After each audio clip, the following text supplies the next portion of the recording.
La France ne le sait pas, confiait François Mitterrand au soir de sa vie, mais nous sommes en guerre avec l'Amérique, une guerre inconnue, une guerre sans mort et pourtant une guerre à mort. Voilà ce qu'a dit François Mitterrand dans son dernier livre. L'historien Éric Branca revient sur la relation très asymétrique entre Washington et Paris à partir d'archives américaines déclassifiées notamment. Il dévoile comment les États-Unis ont toujours cherché à s'assurer la dépendance stratégique de la France de 1945 à nos jours. C'est en tout cas ce qu'on va essayer de comprendre avec vous. Bonsoir Éric Branca. Bonsoir. Soyez le bienvenu sur TV5 Monde. Historien, journaliste, spécialiste du gaullisme et des services secrets. Vous êtes l'auteur du livre L'ami américain. C'est aux éditions Perrin dans la collection Tempus, avec nous également notre éditorialiste Slimane Zeguidour. Bonsoir Slimane. Éric Branca, pour commencer, je citais François Mitterrand, mais cette guerre qui a opposé la France, elle a d'abord été contre un homme, le général de Gaulle. Quel est le mobile secret de cette animosité, si l'on peut dire, des États-Unis à l'époque? Elle commence très tôt, cette guerre. Elle commence en 1940. On en parle rarement. On pense que tout commence lorsque De Gaulle revient au pouvoir en 1958. En fait, pas du tout. En 1940, on le dit peu, mais Roosevelt choisit Pétain contre De Gaulle. Pas du tout pour des raisons idéologiques. Il n'y avait pas chez Roosevelt de fascination pour la Révolution nationale. Mais il y avait la volonté de profiter de l'effacement international de la France, effacement dont il pensait qu'il serait définitif. Et notamment, il avait l'idée de s'emparer de l'Empire français. Au point de vouloir scinder la France en deux avec une partie qui serait contrôlée par les Britanniques, c'est ça? Pas les Britanniques, non. Il avait l'idée, en 1944, de partager la France en trois parties. D'accord. Une partie qui aurait été autour des complexes sidérurgiques de Lorraine, etc., qui était un peu le bassin, le bassin houillé, etc., et qui ensuite a donné la CECA dans les années 50. L'ancêtre de l'Union européenne. Puis une partie à l'Italie, et la troisième partie qui aurait été administrée par l'AMGOT, un gouvernement militaire américain. Et c'est d'ailleurs ça a été le summum de la lutte menée. Alors, il y a beaucoup d'anecdotes dans votre livre. Les États-Unis ont-elles voulu assassiner le général de Gaulle? Non, je ne crois pas. Ils n'ont pas voulu l'assassiner, mais en tout cas, ils ont prêté beaucoup d'attention à ceux qui voulaient le faire. Ils ont soutenu, on le sait maintenant, ils ont prêté une logistique assez puissante à l'organisation de l'armée secrète, à l'OS. On sait par les documents déclassifiés que les dépêches américaines étaient extrêmement intéressées par une disparition ou politique ou physique du général. Donc, ils n'ont pas prêté la main, mais en tout cas, ils voyaient son élimination d'un œil plutôt favorable. Roosevelt, qui ne croyait pas d'ailleurs à son destin, il le prenait pour un fou, le général de Gaulle. Il le prenait pour un illuminé, absolument. Il l'a dit et redit. D'ailleurs, il préférait traiter avec Pétain, qu'il appelait mon cher vieil ami, dans sa correspondance. La CECA, vous en avez parlé, la Communauté européenne du charbon et de l'acier, cheval de Troie de l'Amérique? Absolument. Absolument. Pourquoi? Elle a été mise au point dans les années 50 par Jean Monnet et Robert Schuman. Jean Monnet étant l'exécuteur testamentaire des volontés de Roosevelt depuis presque avant-guerre, puisqu'il était son conseiller. Et il y a un télégramme que je cite, qui est tout à fait connu, mais qu'il faut toujours citer, car il donne la matrice de tout ce qui va suivre, de Jean Monnet au président Roosevelt en 1943, où il lui dit « il faut détruire de Gaulle ». Et il le dit alors même qu'il s'est rallié au général de Gaulle en apparence, mais par derrière, il défend les intérêts américains. Alors, vous avez cité l'OAS, l'organisation de l'armée secrète pendant la guerre d'Algérie. Vous avez un chapitre, un passage intitulé « Des félagas à l'OAS, tout est bon contre de Gaulle, Slimane ». Les États-Unis étaient favorables à l'indépendance de l'Algérie, je dis bien les États-Unis, bien avant l'Union soviétique. Pourquoi? Ah oui, l'Union soviétique ne s'est ralliée à l'indépendance de l'Algérie que vers les années 58. Elle ne voulait pas gêner le Parti communiste au début. C'est pour cela qu'elle n'a pas soutenu le combat indépendantiste. En revanche, les Américains étaient tout à fait favorables et le sénateur Kennedy est le premier qui a internationalisé la question algérienne à l'ONU. Le calcul des Américains, c'était outre le fait d'affaiblir la France, c'était aussi, ils pensaient que c'est un jour, il y a un affrontement avec l'Union soviétique, il fallait que l'Afrique du Nord puisse servir de lieu de débarquement des États-Unis comme elle l'a été en 1942, mais que si la colonisation française continuait en Algérie, tout le Maghreb allait basculer dans le camp soviétique, ce qui rendrait impossible une intervention militaire contre l'Union soviétique en Europe. Je voudrais poser une question aussi à Éric Branca.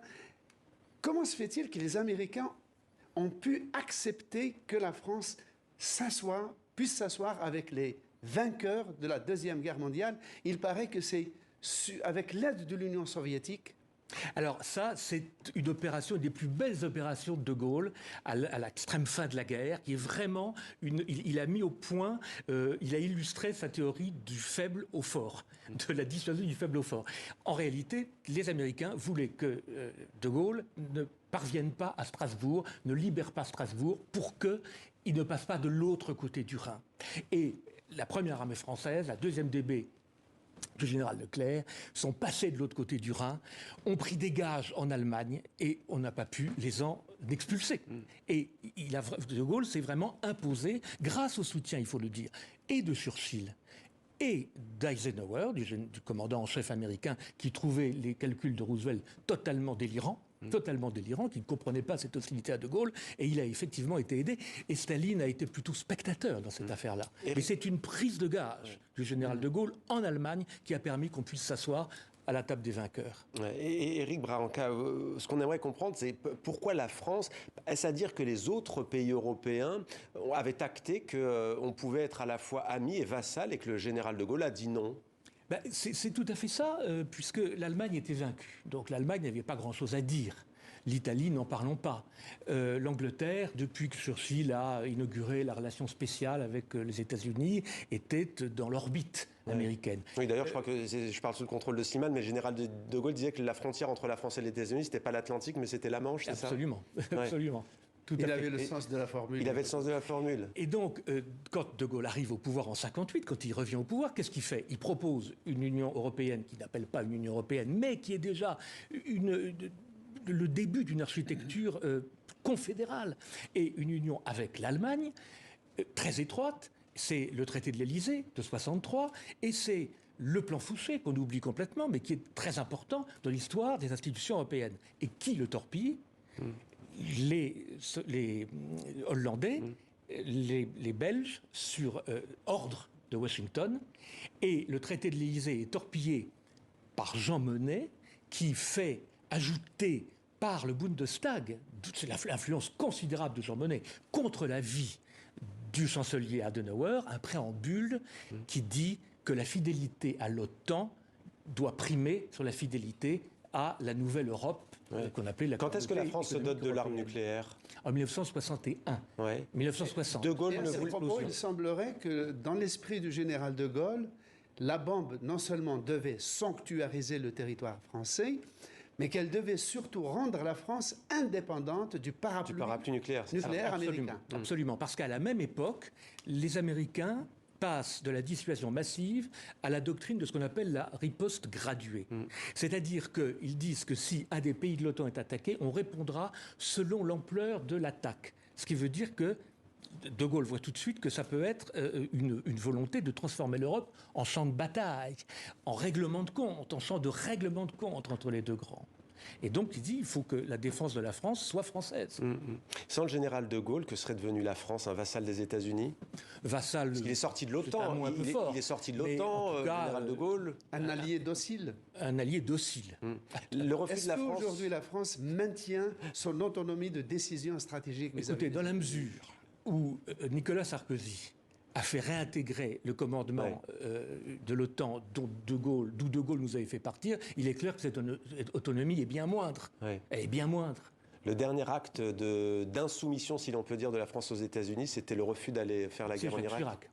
C'est Jacques Chirac, qui d'ailleurs a été injurié copieusement par la presse américaine, par les médias américains et par la Grande-Bretagne aussi à l'époque, alors que son analyse s'est avérée complètement fondée. Bon, avec Nixon, pour équilibrer, ça a changé quand même, vous le dites dans votre livre, c'était autre chose. Nixon est le seul président américain à avoir compris ce que voulait De Gaulle, à avoir compris qu'on pouvait être un allié fidèle, ce qu'il a toujours été dans les grandes crises du début des années 60, et ne pas être soumis.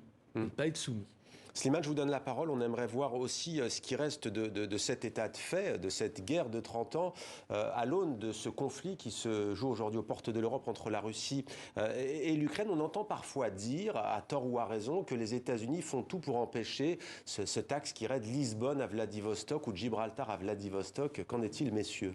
Alors, De Gaulle disait surtout la Russie. Il prononçait rarement le nom d'Union soviétique. Ouais. Même au temps d'Union soviétique. Oui, et il rêvait d'un axe Paris, Berlin, Moscou, d'une Russie évidemment décommunisée, désoviétisée. La France est aussi le seul pays méditerranéen, catholique et latin, membre du Conseil de sécurité et détenteur de la bombe atomique.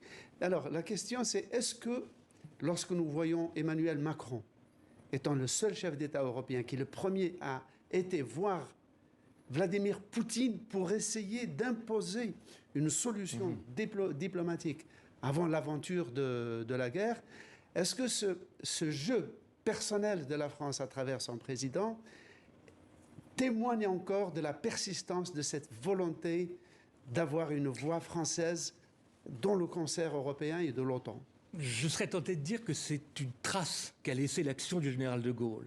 Et que ce qu'a fait Emmanuel Macron est tout à fait dans la forme, tout à fait conforme à ce qu'aurait fait de Gaulle. Sauf que nous sommes revenus de l'OTAN et que nous avons maintenant des rapports de suggestion qui n'étaient pas ceux que pouvait avoir le général de Gaulle. Et donc la parole d'Emmanuel Macron n'a pas grand-chose à voir avec celle qui aurait pu être celle du général, parce que nous sommes rentrés dans le commandement intégré de l'OTAN. Mais pour vous, en un seul mot, oui ou non, les États-Unis sont-elles aujourd'hui en guerre contre la Russie ? C'est une 33 guerre, milliards, on vient de dire dans le rappel de titre, 33 milliards. La moitié du budget militaire de la une Russie. guerre par personne interposée, évidemment. Merci beaucoup Éric Branca, l'ami américain, édition Perrin, collection Tempus. Merci Slimane pour votre éclairage également.